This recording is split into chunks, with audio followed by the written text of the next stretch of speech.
안녕하세요. 저는 직장 생활을 하고 있는 30대 여성입니다. 결혼한 지 이제 갓 1년 차를 넘겨 아직은 신혼생활을 보내고 있어요. 결혼한 지 얼마 안 됐을 때만 하더라도 늘 바쁜 직장 생활에 새롭게 맡는 아내와 며느리라는 역할까지 정신이 하나도 없었어요.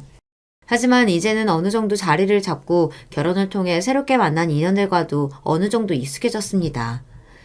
남편과는 연애 시절부터 대화도 많이 하고 정서적으로나 사고방식이 공통점이 많아서 통하는 부분이 참 많았어요. 하지만 남편과 이렇듯 제가 잘 통한다고 해서 남편의 식구들인 시댁 식구들까지 잘 통하리라는 법은 없었죠. 아마 결혼하면서 시댁 식구 때문에 곤란을 겪는 많은 분들께선 공감하시겠지만 사실 결혼 아니면 평생 만날 일 없는 사람들이지 않습니까? 운이 좋아서 시댁 식구들 모두와 둥글게 잘 지낼 수 있다면 그보다 더할 나위가 없겠지만 생전 처음 보는 사람들이 갑작스럽게 가족으로 엮이는 건데 그렇게 찰떡같이 잘 맞는 건 대단한 행운이겠죠. 저 역시 그러했습니다. 결혼하고 난 후 생각지도 못하게 크고 작은 사건들을 겪게 되면서 나름대로 우여곡절을 겪어야 했으니까요. 아니, 우리는 동서가 그런 줄은 꿈에도 몰랐지. 그래, 우리가 알았으면 그런 소리 왜 했겠어. 형님들이 아시든 모르시든 간에 저는 똑같은 사람인데 대접이 이렇게나 달라질 줄은 몰랐네요. 아무리 요즘 시대에 조건 따지는 게 당연한 일처럼 받아들여진다고 하지만 그래도 가족으로 엮인 사람들한테까지 대접을 받는 게 달갑지는 않더라고요. 더군다나 사람 조건 따져가며 대하는 태도를 손바닥 뒤집듯 하는 행동은 기가 막히다 못해 다소 한심스럽게까지 느껴졌습니다. 제가 동서들에게 어떤 취급을 당했기에 여러분들께 이런 하소연까지 하게 된 건지 궁금하신가요? 지금부터 저한테 있었던 일들, 사소한 것들까지 낱낱이 다 말씀드릴게요. 남편과는 산악재단 관련 일을 하다 처음으로 만나게 되었어요. 저도 그렇고 남편도 그렇고 공부를 제법 깊게 했다면 깊게 한 편이었고, 당시에는 지금의 직장이 아닌 교육 관련 일을 하고 있었기에 직업적인 접점도 있는 편이었습니다. 처음 만났을 때부터 이성적으로 접근했던 건 아니었으나 어쨌든 간에 인간적으로도 가치관이 이렇게 잘 통하는 사람을 만나기는 쉽지 않은 일이었기 때문에 쉽게 남편과 가까워질 수 있었죠. 국내에 들어오고 난 후 간만에 만나는 마음이 통하는 사람이었기 때문에 더더욱 남편에게 끌렸던 것 같습니다. 여기까지 말하면 짐작을 하셨겠지만 제가 외국 생활을 제법 오래 했습니다. 20대의 거의 대부분을 미국에서 보냈다고 보시면 될 거예요. 고등학교 마치고 학원 문제로 미국에 건너간 뒤 인턴 생활과 석사까지 쭉 그곳에서 마쳤습니다. 미국에서 한국 들어오는 비행기 값이 한두 푼도 아니고 제가 그렇다고 대단한 부잣집 딸도 아니었기 때문에 그 기간 동안 쉽게 한국에 들어오기 어려웠습니다. 집에 유학을 한 가족이 있거나 혹은 본인이 유학생 경험이 있으시다면 아시겠지만 이거 참 돈이 여간 들어가는 일이 아니에요. 물론 저희 가족들이나 부모님들께서 제 생각해 주신다고 그저 저 잘 되라는 생각으로 제 학비로 들어가는 돈에 아까운 티 한 번 내지 않으셨으나 그렇다고 해서 그걸 받는 제 입장이 편할 수만은 없었어요. 집안에 형제가 저 하나뿐인 것도 아니었고 저를 제외하더라도 대학 다녀야 할 동생도 있었으니까요. 거기다 다른 유럽 등지의 대학이 비교적 학비가 저렴한 것에 비해 아직까지 영미권 대학은 학비가 굉장히 높은 편입니다. 거기다 학교 입학만 한다고 전부가 아니에요. 한국에서는 대입시험인 수능에서 좋은 점수를 얻어 대학에 입학하기까지가 참 힘들지 않습니까? 그래도 좋은 학교 한번 들어가고 나면 어지간히 학점 관리를 엉망으로 하거나 사고를 치지 않으면 졸업하는 게 입학만큼 어려운 편은 아니잖아요. 그런데 미국 대학은 입학보다 졸업이 훨씬 어려워요. 물론 입학도 쉬운 건 아닙니다만 좋은 학교 입학했다고 들떠서 학업에 소홀하고 놀러 다니기만 했다가는 번번이 졸업 허가를 받지 못해 대학 졸업장 따기가 결코 수월하지 않습니다. 실제로 제 주변에서도 결국 졸업장을 따지 못하고 수료에 그친 사례도 여러 번 본 적 있어요. 뭐 그런 친구들이야 그래도 본토에서 생활하는 친구들이고 집안도 빵빵한 편이니 먹고 사는데 별 문제는 없겠지만 가뜩이나 연고도 없는 곳에 홀로 건너온 유학생 입장에서는 안 될 말이었습니다. 어떻게든 이 학교 무사히 졸업해서 좋은 직장 잡아 취업해 안정적인 생활을 할 수 있도록 노력해야만 했습니다. 그거 하나 생각해서 이역만리 떠난 딸자식 뒷바라지에 여념이 없는 가족들을 생각하면 더더욱 그랬죠. 그럼에도 불구하고 비싼 물가에 돈 들어갈 일은 천지였고 열심히 대학 생활하는 와중에도 방학마다 인턴십 프로그램 등에 참가하며 돈 모으는 일을 게을리하지 않았습니다. 그렇게라도 해야 간신히 학교 다니면서라도 부족하지 않을 정도의 생활을 할 수 있었어요. 학비야 어떻게든 부모님이 피땀 흘려 보내주신 돈으로 해결한다고 쳐도 차마 학비 이외에 들어가는 돈까지 다 바랄 수는 없었습니다. 저도 염치가 있지 국내 사립대에 서너 배는 되는 학비 받아 챙기면서 다른 것까지 요구할 수는 없었어요. 애초에 제가 욕심을 부리지 않았더라면 미국까지 와서 공부하는 일도 없었을 테고요. 비록 비교적 편하게 대학 생활하는 다른 친구들을 보면 부러운 마음이 올라오는 것까지는 어쩔 수 없었으나 아무리 어린 날의 선택이었다 한들 제 스스로의 선택에 대한 책임을 저도 어느 정도는 져야 한다고 생각했으니까요. 그래도 일과 학업을 병행해가며 그 누구에게도 부끄럽지 않을 정도로 열심히 살았던 탓에 무난하게 졸업에 성공할 수 있었어요. 중간중간 방학에 인턴십 다녔던 회사들에도 제가 좋은 인상을 줬던 건지 졸업 학기에 스카우트 제의도 여러 받았습니다. 그 중에서 가장 좋은 조건을 제시해준 회사에 졸업과 동시에 입사를 하게 되었기에 제 미국 생활은 생각보다 더 길어지게 되었습니다. 이왕 외국에서 학교 나온 김에 현지에서의 경력을 쌓아두면 나중에 한국에 귀국해서라도 좋은 스펙이 될 수 있을 거라는 생각에서였습니다. 그러다 보니 저의 귀국은 차일피일 미뤄지고 있었어요. 물론 저 나름대로는 이곳에서 열심히 생활해서 어느 정도 삶의 기틀을 마련하고 자리를 잡았다고 생각했지만 애초에 대학을 졸업하면 좋은 일자리 잡아 귀국하고 싶었던 게 제 마음이었어요. 직접 경험해본 유학생활이나 미국에서의 삶이 만족스럽지 않은 것은 아니었지만 처음부터 돌아갈 곳은 한국이라고 생각하고 있다 보니 이렇듯 점점 한국으로 돌아가는 일이 요원해지는 것이 조금 힘들게 느껴지더라고요. 더군다나 제가 대학 생활이라도 좀 널널하게 하며 주위에 정 붙일 만한 사람들도 많이 만들고 그랬다면 또 모르겠으나 대학 생활 내내 그리 치열하게 공부하고 일하느라 몇몇 가까운 동기 한국 유학생들 말고는 마음속 깊이 가까워진 친구가 그리 많지 않은 편이었습니다. 애초에 한국 유학생이라는 사람들도 저와는 사회적 배경이 다른 경우가 대부분이었고 그렇다고 제가 그런 상황을 파악하고 인맥 만들겠다고 들기엔 그 정도의 뛰어난 사회성을 갖춘 사람은 또 아니었고요. 물론 성격이 둥글둥글하고 조용한 편이다 보니 학교 다니는 내내 다른 사람들과 크게 잡음 일으키지 않으며 두루두루 잘 지내긴 했습니다만 완전히 마음을 열 정도로 사람을 깊이 사귀기는 쉽지 않았습니다. 몇 안 되는 가까운 친구들도 이런 제 성격을 너그럽게 이해해주고 처음부터 제게 먼저 다가와준 친구들이었어요. 그 고마운 친구들 덕분에 외국 생활에 어려움을 겪을 때마다 많은 마음의 위로를 받았습니다. 하지만 제 마음속 뿌리 깊이 내려앉은 외로움까지 달래주기란 어려운 일이었겠죠. 미국에서의 생활이 길어질수록 그리고 내가 이곳에서 이방인이라는 사실을 실감하면 실감할수록 한국에 두고 온 가족들이 무척이나 그리웠습니다. 어쩌다 집안에 큰 행사가 생겨서 몇 년에 한 번 정도 짧게 한국에 들어갔던 것을 빼면 그리 그리운 마음에도 만날 수 없는 가족들이었어요. 제가 20살 넘어 30 가까이 되어 한국에 귀국할 때까지 한국에 머무른 시간을 다 합쳐봤자 채 한 달이 되지 않을 거예요. 고국과 가족에 대한 갈증이 커질 수밖에 없었죠. 하지만 그렇다고 해서 쉽사리 한국행을 결정할 수는 없었습니다. 제가 이곳에서 대학을 나와 자리를 잡은 것은 저의 노력 덕분이기도 하지만 저희 집 형편에 버거울 정도의 학비임에도 불구하고 끝내 딸 자식의 날개를 꺾지 않기 위해 묵묵히 지원해주신 부모님과 가족들의 덕이기도 했습니다. 저 졸업시키겠다고 온 가족이 그렇게 고생을 했는데 적어도 부모님 보시기에 남 부끄럽지 않은 누가 봐도 자랑할 만한 안정적이고 탄탄한 직장을 잡지 않는 이상 경솔하게 한국행을 결정하지 않으리라 다짐하고 있었으니까요. 사실 저희 학교가 이름값이 제법 있다 보니 국내에서 취업 자체가 힘든 건 아니었습니다. 물론 회사마다 요구하는 바가 다르고 스펙이 높을수록 일자리가 많지는 않은 편이다 보니 자리가 한정적이긴 했지만 어찌되었든 들어가는 것 자체는 그렇게 힘든 편이 아니었어요. 문제는 취업하고 난 후 얼마나 버틸 수 있느냐 하는 거였죠. 먼저 귀국한 친구들 중에서 제법 괜찮은 자리에 취업한 경우가 더러 있었습니다.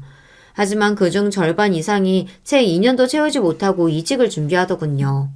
업무 자체의 어려움은 둘째 치더라도 입사 후에 주변의 견제가 만만치 않았다고 합니다. 아무리 요새 블라인드 심사니 뭐니 해서 학연, 지연, 혈연 고려하지 않고 인재를 채용하려고 노력한다고는 하지만 그래도 기업 문화라는 게 그렇지 않습니까? 결국은 서로 엮인 인원들끼리 밀어주고 끌어주고 해가며 자리를 채우는 경우가 많은데 그런 사람들 입장에서 보기에 자기들하고 아무 연고도 없으면서 갑자기 외국에 있다가 튀어나온 저희 같은 사람들을 보는 시선이 그리 곱지 않았겠죠. 정정당당하게 따질 거 다 따져서 입사했음에도 불구하고 그런 따가운 눈총을 받지 않기가 어려웠습니다. 자기들 입장에서는 당연히 자기들 자리가 될 줄 알았던 걸 저희 같은 유학생 출신들이 체각이라도 한 것처럼 텃세를 부리는 경우도 심심치 않다고 들었어요. 원래 일이 힘든 건 견딘다고 해도 사람이 힘든 걸 못 견뎌서 회사 그만두는 경우가 많지 않습니까? 뭐 저희도 마찬가지였던 거죠. 저희 딴에는 잘못한 거 하나 없이 저희 인생 열심히 살아서 정정당당하게 들어갔는데 그리 사람이 못 견딜 정도로 몰아세우니 억울하고 괘씸하다는 생각을 지우기 어려웠고요. 내 보기에는 나보다 훨씬 못하는 인간들이 국내에서 줄 좀 잡았다는 이유로 나와 같은 혹은 나보다 더 좋은 대우를 받는 꼴을 못 보는 게 속이 부글부글 끓기도 했겠죠. 하여튼 이러저러한 이유로 국내에 돌아가더라도 한 직장에 진득하니 오래 머무르기가 쉽지 않은 것 같더라고요. 이런 이야기를 여러 번 접하다 보니 한국행을 결심하기가 더더욱 어려워졌습니다. 확실한 자리가 아니고서야 섣불리 움직일 일이 아니라고 생각했죠. 그렇게 한 해, 두 해 지내던 것이 거의 30이 될 때까지 미국 땅에서 벗어날 수 없었던 겁니다. 대학 생활까지 합치면 벌써 10년 가까이 국내에 들어가지 못하고 있었어요. 학교 다닐 때도 그랬지만 가족 하나 없는 곳에서 그 치열한 직장 생활하면서 심씨는 날이 가도록 달아갔습니다. 물론 어디든 밥 벌어먹고 살기 쉽지 않습니다만 미국에서는 한국만큼도 노동자의 권리가 보장되어 있지 않은 편이에요.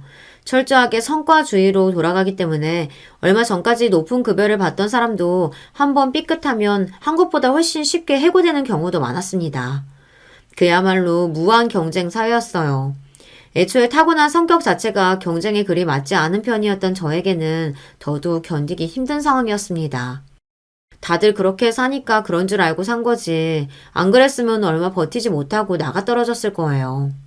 그렇게 삭막한 생활에 건조해져 가고 있을 즈음 오랜만에 한국 측에서 들어온 스카우트 제의는 제게 있어 반가운 일일 수밖에 없었습니다. 물론 그럼에도 불구하고 이 제안이 나를 한국에서 제대로 뿌리내리고 살 수 있게 해줄 수 있을지 철저하게 따져봐야 하긴 했지만 당장이라도 덥석 물고 한국에 돌아가고 싶은 마음이었어요. 그 정도로 한계까지 내몰려 있는 상황이었거든요. 경쟁사회에서 밀려나지 않으려고 밤낮 없이 노력한 탓에 어느 정도 돈은 모을 수 있었으나 돈을 모아봤자 쓸 시간조차 없었습니다. 처음 이곳으로 떠나올 때는 잘 배우고 좋은 스펙 쌓아 돌아가서 좋은 데 취직해 나 학교 보낸다고 고생하신 우리 엄마 아빠 호강시켜드리고 나도 조금은 삶의 여유를 누리며 살아가고 싶었다는 생각뿐이었는데 처음에 생각했던 제 목표와는 너무나도 동떨어진 생활을 하고 있었습니다. 다행히도 제게 스카우트 제의를 해주신 제 한국에서의 첫 직장의 복리후생이 제법 괜찮았습니다. 이만하면 최상급은 아니라고 하더라도 귀국한 지 얼마 되지도 않아 지쳐 나가 떨어지지는 않겠다는 결론에 주저없이 한국으로 돌아가는 짐을 쌌습니다. 그래도 근 10여 년을 생활한 미국이었는데 한국으로 돌아간다고 생각하니 크게 아쉬움도 남지 않더라고요. 미국은 저를 이만큼 성장시켜준 고마운 곳이기도 하지만 결국 제가 평생을 머무를 수 있는 곳이라고 생각하지는 않았던 것 같습니다. 그렇게 미국을 떠나 그토록 그리워했던 제 가족의 품으로 다시 돌아올 수 있게 되었어요. 처음 얼마간은 오랜만에 시작하는 한국 생활에 옮겨온 곳에서의 새로운 직장 생활까지 정신이 하나도 없더라고요. 어디나 일하는 곳 쉽지 않다는 건 알고 있었으나 그래도 한국의 직장 생활과 기업 문화는 또 미국하고는 다르더라고요. 미국에서도 그런 생활에 적응하기가 쉽지 않았는데 한국에서는 또 한국대로 적응이 결코 쉽지는 않았습니다. 게다가 미리 들어온 친구들이 경고했듯 이미 학연, 지연 등을 바탕으로 자기들끼리 세력이 나뉘어져 있는 사람들 사이에서 인적 기반 없이 회사에 적응하는 일이 결코 녹록치만은 않았습니다. 한국 사회의 지인 끌어주기가 이렇게 엄청나다는 걸 실감한 순간이기도 했어요. 그래도 사람들이 다들 머리가 돌아가서 대놓고 저 같은 해외 대학 출신들을 배척하지는 못했으나 기회가 될 때마다 본인 출신 학교의 후배들에게 더 기회를 몰아준다는 걸 눈치채기 어렵지 않았습니다. 뭐 사람 심리라는 게 이왕이면 자기 가까운 사람 잘 되기를 바라는 건 맞으니 어쩔 수 없는 부분이라고 생각하면서도 아예 억울한 마음을 내리 누를 수만은 없었죠. 저들 역시 이 안에서 살아남겠다고 노력했겠지만 저 역시 남들 보기 부끄럽지 않을 정도로 노력하면서 쌓아온 세월이었으니까요. 그러던 와중에 남편을 만나게 되어 마음의 위로를 많이 받았어요. 남편 역시 이러다 만난 사람이다 보니 이런 관행을 잘 알고 있었습니다. 국내 유수의 대학을 졸업한 남편은 이런 한국 사회 학연 지원의 혜택의 중심에 있는 사람이었으나 그럼에도 불구하고 본인과 다른 환경에 처한 제 입장을 잘 고려하고 배려해 줄 줄 아는 사람이었습니다. 남편은 서울대학교 출신이에요. 아무래도 국내에서 최고로 손꼽히는 대학 출신이다 보니 어디든 한자리 한다는 사람들 중에는 꼭 이 학교 출신들이 있었습니다. 저와는 달리 사교성이 좋고 싹싹한 남편이었으니 이런 이점은 더욱 빛을 발했을 거예요. 하지만 그런 점을 알고 있었음에도 불구하고 인맥에 기대려들지 않고 항상 노력을 게을리하지 않으며 자기 힘으로 성취하고자 하는 남편의 진취적인 성격과 마음가짐이 참 돋보였습니다. 그런 남편 곁에서 새로이 시작하는 한국 사회생활에 대한 불안감을 잠재울 수 있었어요. 아마 남편이 없었더라면 한국에 들어와서 적응하는데 훨씬 오랜 시간이 들었을 겁니다. 어쩌면 타국인 미국에서 받았던 것보다 더한 상처를 받을 수도 있었겠죠. 그걸 생각하면 지금도 남편한테는 참 고마운 마음입니다. 오랜 외국 생활로 지친 딸자식에게 저리 위안을 가져다주고 짝싹한 성격으로 당신들에게까지 정겹게 거는 남편을 저희 부모님과 친정 식구들 역시 많이 좋아했어요. 저희 식구들과도 가족처럼 어울리는 남편과 결혼을 결심한 건 어찌 보면 당연한 일이었던 것 같아요. 시부모님 역시 남편처럼 정이 많고 따스한 분이셨어요. 남편은 아들만 셋인 집 막내예요. 시부모님께서는 아들 셋을 다 서울대에 보내신 분들이셨습니다. 그 들어가기 어렵다는 서울대를 아들 셋을 모두 들여보냈으니 주변 사람들의 부러움을 한몸에 받는 분들이셨죠. 일평생을 도대체 자식들 교육을 어떻게 시켰길래 아들 셋을 다 서울대에 보낼 수 있었냐며 비결 좀 알려달라고 성화를 부리는 사람들 때문에 시달리기도 어지간히 시달리신 게 아니셨습니다.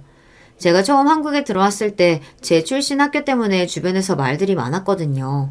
저에 대해 제대로 알지도 못하고 대화 한번 해본 적도 없으면서 제가 별 노력도 없이 학벌로 쉽게 자리를 따낸 것처럼 뒤에서 안 좋은 소리를 하고 다니는 사람들도 제법 있었습니다. 뭐 그런 게 사내 정치라고 하면 아예 이해 못할 것도 아닙니다만 제 입장에서는 억울한 소리 아니겠습니까? 저 나름대로는 10여 년이 다 돼가도록 타지에서 외롭게 생활하면서 힘겹게 제 커리어를 쌓아 올렸는데 고작 학벌로 쉽게 사는 사람을 취급당했으니 말이에요. 참 희한한 게 제 출신 학교를 들으면 사람들이 저희 집 사정도 모르면서 당연히 저희 집이 부유할 거라고들 생각하시더라고요. 물론 비율로 따지면 주변에 같은 대학 출신 중에 그런 환경에서 자란 사람들이 많기는 했습니다만 그렇다고 저도 그런 집 출신인 건 아니니까요. 그리고 그렇다 한들 그런 친구들도 졸업한다고 매일같이 날밤을 새가며 잠 줄이고 공부에 매달려야만 했죠. 원래 남의 성취라는 게 자기가 겪은 일이 아니다 보니 참 쉽게 느껴지지만 당사자에게는 그게 또 다른 문제 아니겠습니까? 잘 알지도 못하면서 내 노력을 폄하하고 깎아내리려 드는 사람들에게 시달리다 보니 한국 들어오고 나서 아예 저 나온 학교 얘기 꺼내는 것만으로도 피곤해지더라고요. 괜히 안 들어도 될 소리 일일이 대꾸해주는 것도 성가신 일이었고요. 물론 직장에서야 이미 어느 정도 제 배경에 대한 소식이 쫙 퍼져 있으니 이제 와서 그런 소리 하지 않는다고 한들 큰 효과는 없었지만 밖에서 다른 사람 만난 일이 있으면 굳이 제 출신 학교 이야기를 꺼내지는 않았습니다. 처음 시부모님께 인사드렸을 때 제가 미국 생활을 오래 하고 거기서 학교까지 나왔다는 걸 알고 두 분 눈이 호기심으로 반짝였어요. 하지만 이내 제가 귀국한 뒤에 이러한 문제들로 속을 끓였다는 말씀을 드리자 두 분 역시 깊은 공감의 뜻을 비치셨습니다. 내가 주아 씨가 무슨 뜻으로 말하는지는 잘 알겠어요. 우리 상훈이도 그렇고 얘 위로 형 둘이 있는 녀석들도 다 서울대를 보내놔서 그런지 이 사람이나 나나 꽤나 배운 사람들이라고 다들 착각하더라고. 사실 둘 다 찢어지게 가난한 집에서 태어나서 고등학교나 겨우 졸업한 얼마 배우지도 못한 사람들인데 말이지. 그런 사람들 앞에서 처음에 고졸이라는 얘기하기가 얼마나 민망하고 부끄럽든지. 우리가 절대로 만만하게 살아온 게 아니고 열심히 살아왔다고 자부하면서도 그렇게 당연하다는 듯이 학벌 얘기 꺼내는 데서는 사람이 어쩔 수 없이 작아지더라고. 좋은 학교 간 것도 저들이 알아서 해준 덕에 그런 거지. 우리야 그저 하루하루 열심히 살면서 성실하게 지낸 것밖에 달리 한 것도 없거든. 시부모님 두 분은 장사로 집안을 일으키신 분들이셨습니다. 사람이 사는 길에 대학만 있는 것도 아니고 그저 다른 이들에게 죄짓지 않고 부끄럽지 않게 살면서 본인 노력으로 일군 것들은 모두 자랑스럽게 생각해야 마땅하다고 저는 생각하고 있으나 사실 세상 돌아가는 게 꼭 그렇지만은 않지 않습니까? 사람이 지식이 많다고 해서 꼭 지혜로운 법도 아니고 학벌이 좋다고 해서 인격적으로 훌륭하다고 보장받는 것도 아닌데 아무래도 그런 사람들을 사회적으로 더 취급해주는 게 맞긴 하니까요. 조금 결이 다르기는 하지만 학벌 얘기 꺼내는 걸 불편해한다는 점에서는 시부모님과 제 가치관이 일치하는 편이었습니다. 어딜 가든 낱말하기 좋아하는 사람들이야 늘 있는 법이지. 이런 얘기가 불편하게 여겨질 수도 있어. 특히나 주아양은 귀국하고 나서 학벌 문제로 시달리는 일이 많았으니 우리랑 경우는 다르다고 해도 그 마음이 이해가지 않는 건 아니네요. 참, 이럴 때는 많이 배운 사람들도 좋은 면만 있는 건 아니구먼. 그래서 굳이 꼭 필요한 경우가 아니면 제 학벌에 대한 이야기를 가급적이면 일부러 꺼내지 말아주십사 하는 제 부탁을 흔쾌히 들어주신 시부모님이셨습니다.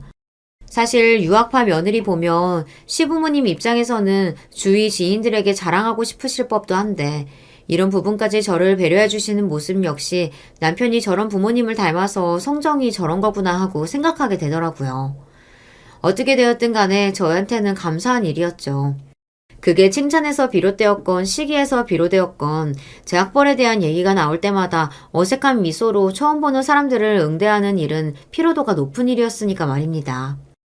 그래서 따로 시부모님만 먼저 뵙고 난 후 나머지 시댁 식구들 만났을 때 굳이 제 학교 이야기가 더 나오지는 않았습니다.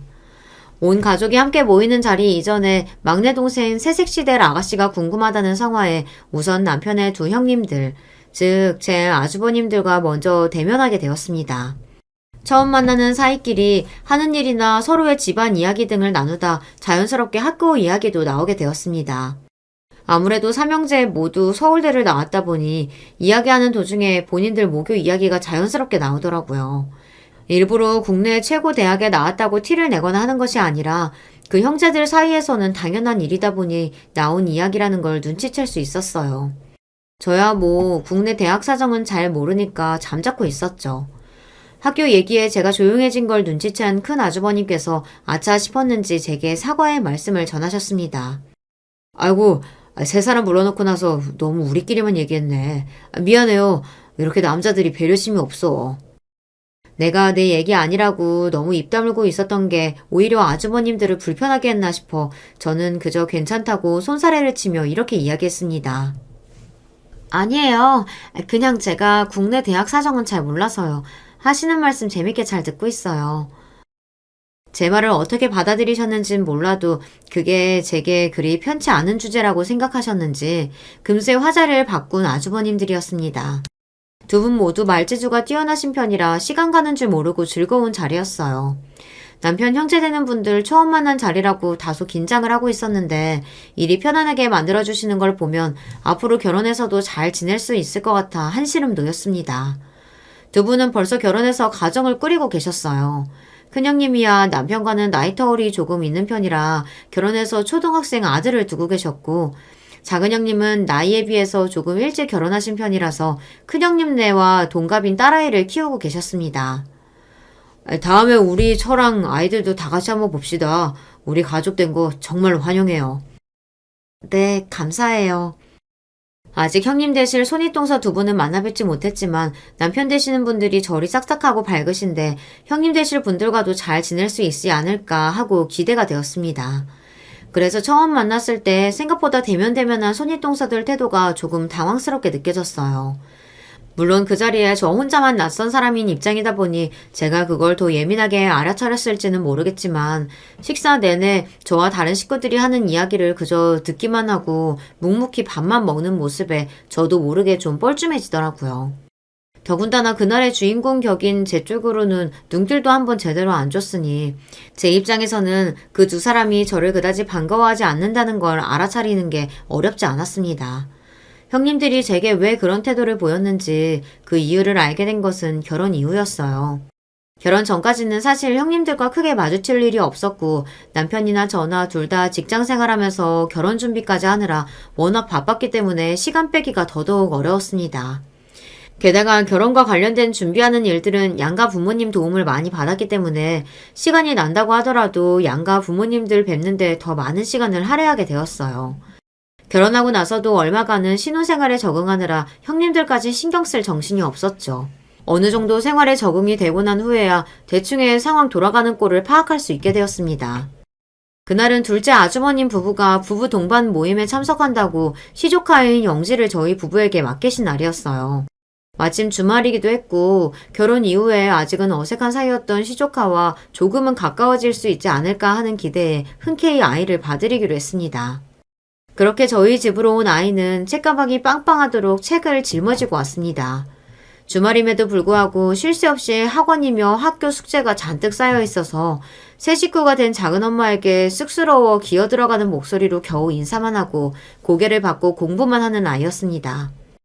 그래도 주말인데 아직 중학생도 되지 않은 아이가 저 많은 숙제에 파묻혀서 쉬지도 못하고 있는 걸 보니 마음이 좀 안 좋더라고요. 요즘 애들 학원 가지 않으면 친구들하고 어울리기도 어렵다는 얘기 정도야 들어서 알고 있었습니다만 그래도 저건 좀 과하다 싶었어요. 남편도 오랜만에 조카와 놀아줄 생각에 은근히 기대하고 있다가 아이가 훌쩍은 표정으로 문제집만 들이입다 풀어대고 있으니 조금 당황스러워 보였습니다. 그래서 잠시라도 쉬게 만들어주고 싶어 아이 좋아할 만한 간식을 내어주며 조심스럽게 물었어요. 영지야, 평소에도 숙제가 이렇게 많아? 네, 그래도 오늘 여기 오려고 어제 밤늦게까지 숙제 많이 해서 오늘은 별로 많은 편 아니에요.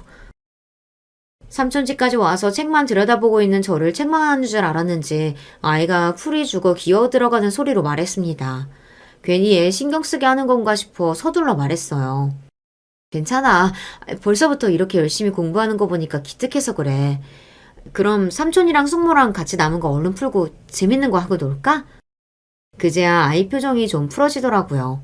양쪽에 삼촌과 숙모가 붙어 앉아 공부를 도와주니 의욕이 샘솟는 듯 했습니다. 그렇게 아이 숙제를 도와주고 일부러 아이 온다고 구비한 보드게임을 하며 즐거운 시간을 보냈습니다. 둘째 아주버님 부부가 아이가 저녁 먹고 한참 놀다 지쳐 잠이 든 무렵에야 아이를 데리러 오셨어요.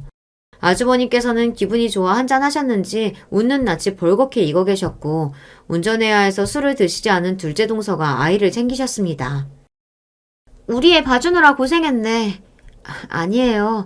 저희도 영주랑 즐거운 시간 보내서 재밌었어요. 아이가 숙제가 많아서 많이 놀아주질 못해서 그게 오히려 아쉬운걸요.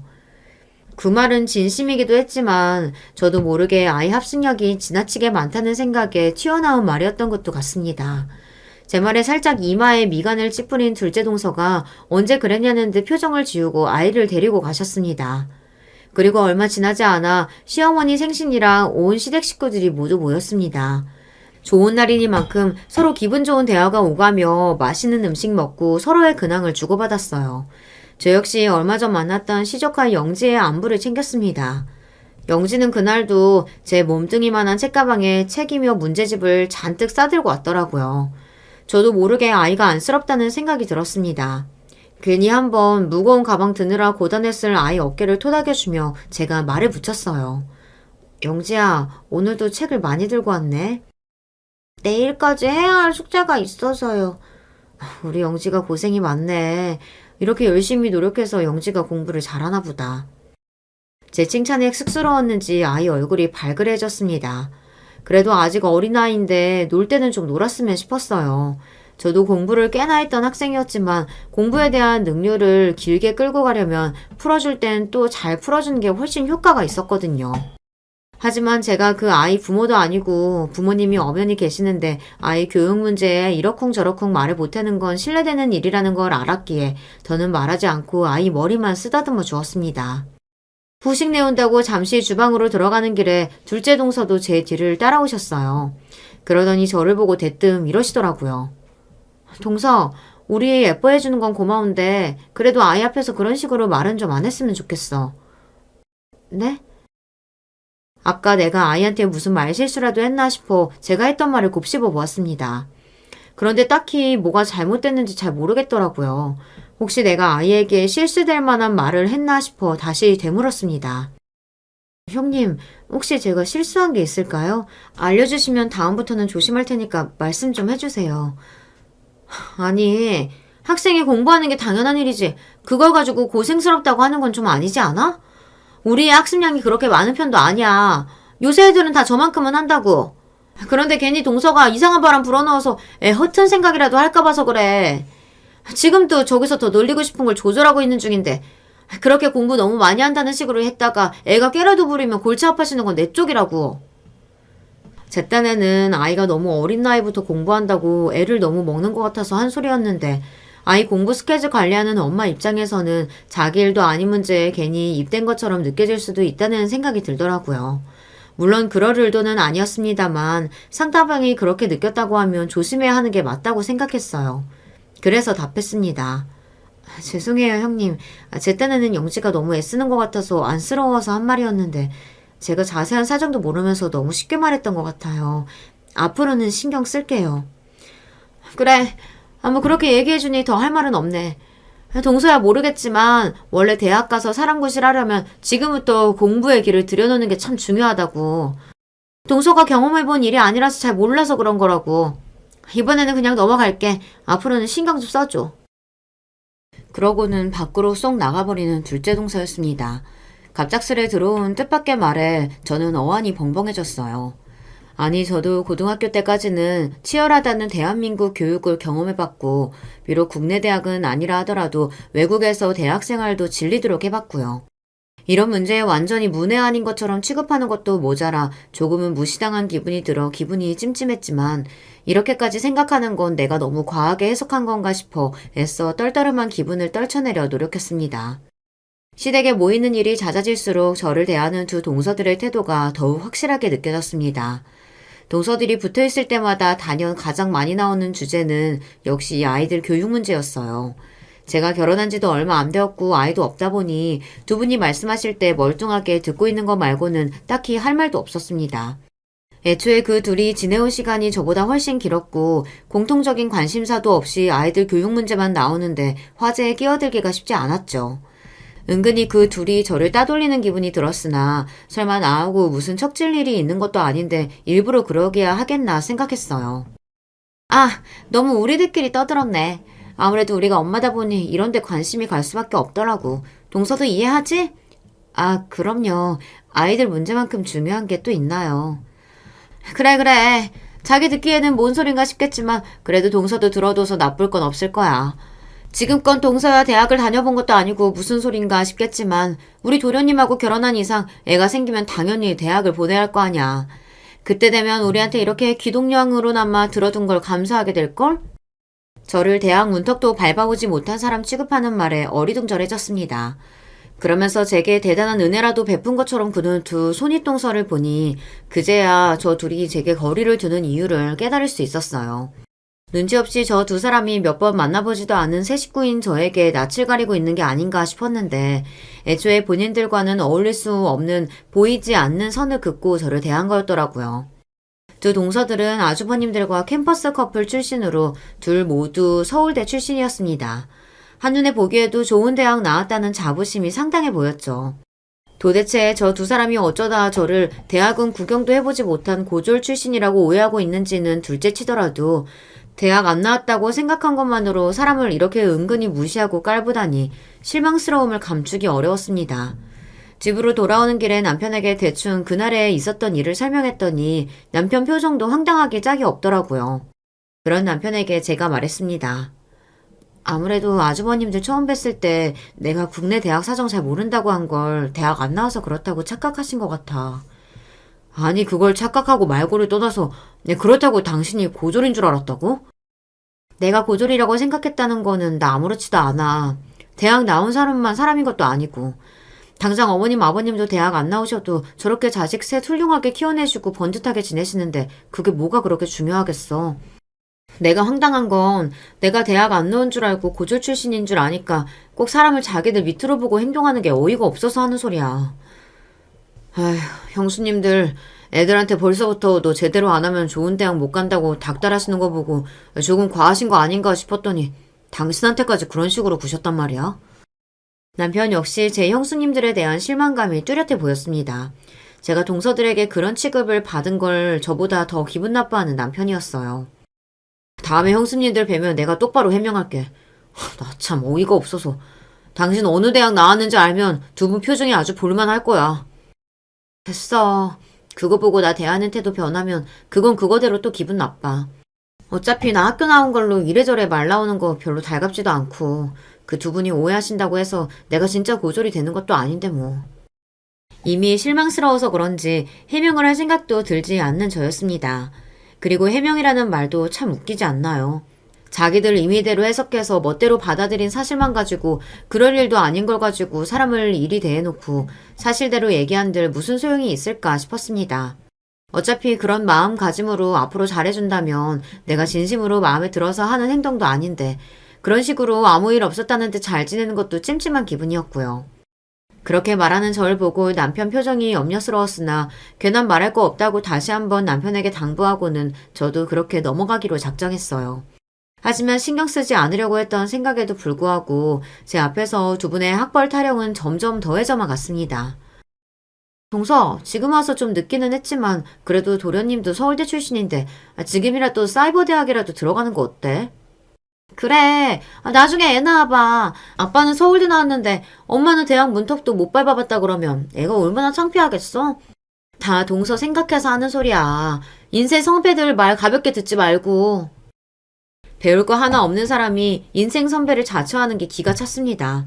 처음에는 눈치라도 좀 보다 점점 다른 식구들 있는 앞에서까지 말을 못 가리는 동서들이었습니다. 입이 방정인 제 아내 대신 아주버님들 사과를 받는 일도 잦았죠. 재수씨, 내가 미안해요. 내가 그렇게 단속을 하는데도 점점 더 말을 가르할 줄도 모르고. 내가 정말 재수씨랑 우리 상은이 볼 면목이 없어. 아주버님들이 먼저 제안해주신 동서들과의 미국 여행을 마지못해 받아들인 것 역시 동서들 때문이 아니라 아주버님들 때문이었습니다.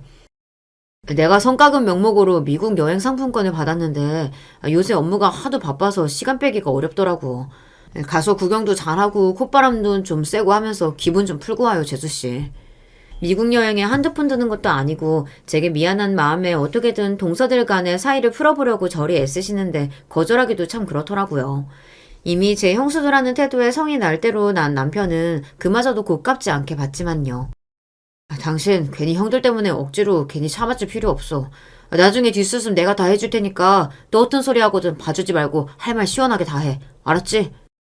남편까지 저리 든든하게 지원을 해주는데 까짓거 못 갈 것도 없겠다 싶었습니다. 그렇게 여행날이 되었어요. 저들 둘이서 뭐가 그리 신나는지 깨르륵 웃으며 붙어가는 동서들 뒤를 따라 터덜터덜 걸어갔습니다. 미국으로 들어가는 출입국 심사대 앞에서 대놓고 들으란 식으로 저를 조롱하는 동서들이었어요. 저 앞에서 통과는 제대로 할 수 있을까? 미국은 출입국 심사도 쉽지 않은데 영어 못해서 붙잡히면 얼마나 창피한 일이야. 설마 아무리 배운 게 없어도 그 정도 공부야 해왔겠죠. 혹시나 했는데 역시나였습니다. 무난하게 출입국 심사대를 통과한 저를 보고 의외라는 듯한 동서들 표정을 빤히 쳐다보았어요. 이대로 제가 여기서 망신이라도 당하고 붙잡혔으면 저를 기다리지도 않고 저들끼리 가버리고도 남을 인간들이었어요. 공항 입구를 나서자마자 동서들이 하는 소리는 더더욱 가관이었습니다. 그래도 어떻게 이미그레이션은 통과했네? 나는 저기서 동서 잡힐까봐 어찌나 걱정이었는지 몰라. 동서, 고졸이라서 영어 못하지? 대꾸할 가치도 없어 가만히 있는 저를 보고 둘째 동서가 이죽거렸습니다. 지금 손윗동서가 말씀하시는데 태도가 그게 뭐야? 여기가 한국인 줄 알아? 동서, 영어 한마디 제대로 하지도 못하면서 여기서 우리가 떨고 가면 어쩌려고 이딴 식으로 굴어? 똑바로 해. 제대로 안 하면 여기다 그냥 확 버리고 간다. 듣자 듣자 하니 정말이지 더는 못 들어주겠더라고요. 미리 예약한 우버가 도착하자마자 그것들 뒤도 안 돌아보고 앞자리에 턱 올라타서는 유창한 영어로 운전자에게 목적지를 내질러 버렸습니다. 거침없는 제 행동에 다소 당황한 동서들이 우물쭈물거리다 자기들 트렁크를 넣고는 영문을 모르고 뒷자리에 올라탔어요. 동서, 도대체 뭐라고 한 거야? 지금 어디 가는 거야? 입 다물고 있어요. 미국 와본 적도 없다면서 내가 떨구고 가면 어쩌려고. 한껏 비아냥거리는 제 말에 황당함을 감추지 못하는 동서들이었어요. 제가 얌전하게 대해줄 때는 끝이 모르고 기어오르더니 말 한번 싸하게 내뱉었다고 당황함을 감추지 못하는 꼴을 보자 역시 별것도 아닌 것들이 사람 봐가며 발 뻗는다 싶더라고요. 그렇게 차는 이윽 후 목적지에 도착했습니다. 여긴 왜 왔어? 우리 호텔은 어쩌고? 아니 여기 아무나 들어갈 수 있는 거야? 촌스럽기 짝이 없는 태도로 쭈뼛거리는 그것들에게 혀를 차며 제가 어깨를 활짝 펴고 소리쳤습니다. 지금 아니면 형님들 주제에는 평생 못 오지 싶어서 제가 한번 모시고 왔어요. 여기가 내 모교입니다. 네, 제가 동서들을 데리고 온 곳은 제가 졸업한 학교인 바로 하버드대였습니다. 그동안은 워낙 제 대학 생활이 쉽지 않고 또 힘든 타지 생활로 그리 아름다운 추억으로만 남아있지 않았던 곳이었으나 생각지도 못한 제 말에 턱이 빠지도록 경악한 저 한심한 두 여자 꼴을 보니 속이 다 시원해지더라고요. 내가 이 학교 나온 것을 이렇게 유치하게 자랑하게 되는 날이 올 줄은 정말 생각도 못했습니다. 하물며 그게 저것들 때문이라니 스스로도 조금 창피하다는 생각이 들었지만 제 말을 듣자마자 사색이 되어버린 저 두 여자를 보니 저 사람들 수준에는 이 정도 얕은 행동이 딱 먹혀 들어갔다는 걸 곧장 알 수 있었죠. 하버드라니 동서 고졸 아니었어? 내가 내 입으로 대학 안 나왔단 소리 한 적이 한 번이라도 있나요? 내가 진짜 고졸 같아요? 아니 말을 안 하는데 우리가 어떻게 알아? 말을 안 하면 뭐여? 설마 내가 진짜 고졸이라도 대학 안 나왔다고 사람을 그런 식으로 대하는 게 뭐 잘했다는 소리예요? 대놓고 동서들을 무시하는 제 말에 동서들의 얼굴이 시뻘겋게 달아올랐습니다. 동서들을 하찮다는 듯 쳐다보며 제가 말했어요. 뭐예요? 어른 안 쫓아오면 버리고 갈 거예요. 그렇게 그 둘을 끌고 학교 구석구석을 제 집 앞마당처럼 누비며 그 시간을 한껏 즐겼습니다. 비록 졸업생이긴 하지만 하버드 출신이라고 외부인 출입이 금지된 곳에도 들어갈 수 있더라고요. 그런 곳에는 입구에 두 동서들을 내버려두고 그냥 저 혼자 당당하게 들어갔어요. 순간 학교 다닐 적 추억들이 새록새록 떠올랐습니다. 동시에 입구에서 저를 따라 들어오지도 못하고 지나다니는 사람들 눈치만 보고 있는 두 동서꼴을 보자니 스스로 유치하다고 생각하면서도 속이 뻥 뚫리는 기분만은 어쩔 수 없었습니다. 그렇게 여행 첫날 하루를 통으로 하버드 대학교에서 보냈어요. 자존심은 자존심대로 상하고 몸은 몸대로 지친 동서들 표정이 벌레 씹은 것만도 못했습니다. 그런 동서들을 보고 제가 말했어요. 이제 그만 찢어져서 다니죠. 난 여기 지인들도 있고 만날 사람들도 많은데 굳이 같이 다닐 필요가 있어요? 아니 여기까지 데려와 놓고 우리 보고 어쩌라고. 왜? 영어 못해요? 내가 버리고 가면 혼자서 숙소도 못 찾아가요? 참나 어디서 서울대 나왔다고 하기 민망스럽네요. 금방이라도 창피해서 눈물을 터뜨릴 것 같은 표정에 좀 더 놀려주고 싶었지만 조금이라도 더 나은 내가 참자 싶었어요. 그렇게 그 둘을 남겨두고 남은 미국 여행 기간 동안 정작 미국 살면서 사느라 치여서 못 즐겨본 것들도 즐기고 좋은 구경 다 실컷 하며 한국으로 돌아왔습니다. 비행기에서 내리자마자 동서들 만행을 낱낱이 실토했기에 시댁은 그야말로 초토화가 되었습니다. 화야라고 큰돈 들여 미국까지 보내놨더니 인간 이하의 치졸한 짓거리를 벌인 것도 모자라 하버드 출신 동서에게 망신이란 망신을 있는 대로 당한 제 마누라들을 보고 아주버님들도 기어이 화가 폭발하셨어요. 도대체 당신은 생각이 있어 없어? 이게 무슨 망신이야? 당신 수준이 이것밖에 안 되는 여자였어? 번데기 앞에서 주름 잡는 것도 정도가 있지. 그간 재수씨가 당신 하는 걸 보고 얼마나 우스웠겠어?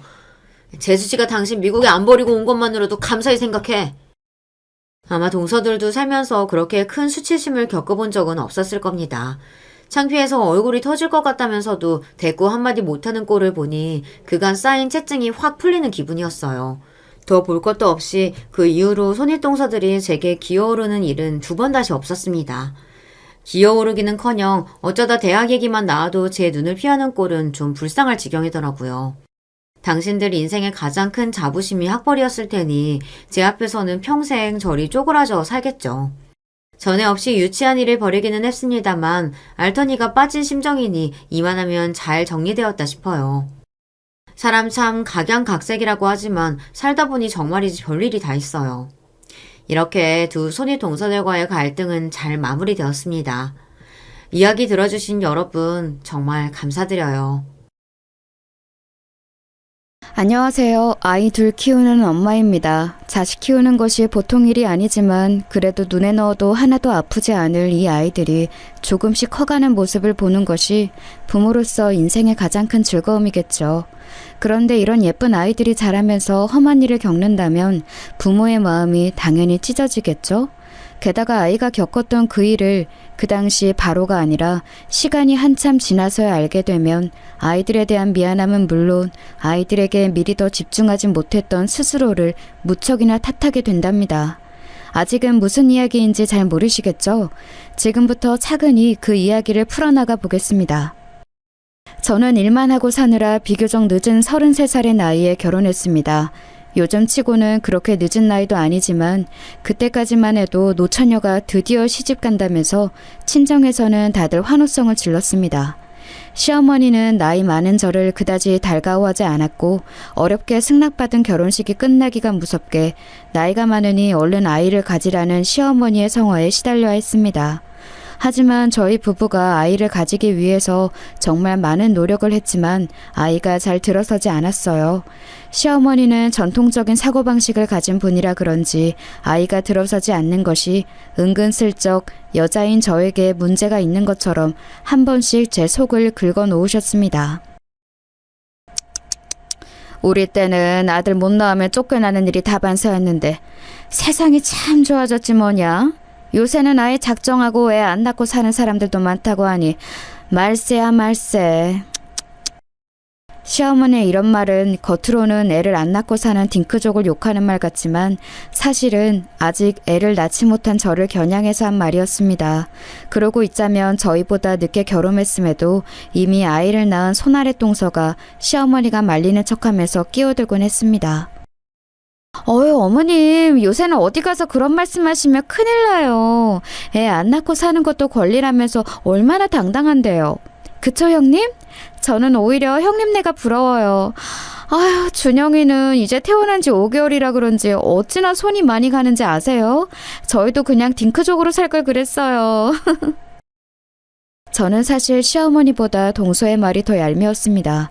저희가 안 나오려고 안 나온 것도 아니고 무던히도 노력하는데 안 되는 거 뻔히 알면서도 은근슬쩍 자기는 애 있다는 걸 과시하면서 약 올리는 그 말이 아주 거슬렸거든요.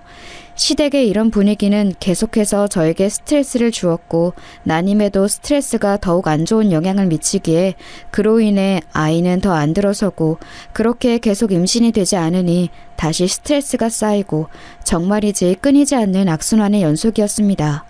게다가 남편은 저보다도 5살이 연하였기 때문에 젊고 팔팔한 남편보다는 당연히 늦게 결혼한 저에게 문제가 있는 것처럼 형성되는 분위기가 정말 싫었습니다. 형님은 그래도 한창 팔팔한 연하 남편이랑 오붓하게 둘이서만 결혼생활 즐기시니까 얼마나 좋아요. 노산이라고 너무 스트레스 받지 마시고 지금을 즐기세요. 어차피 그 나이에 아기 낳다가 잘못될 수도 있는데 차라리 잘된 거 아니겠어요? 청취자 여러분도 느껴지시나요? 잘 들어보면 저를 위로하는 말이 아니라 저를 매기는 말이라는 것을요.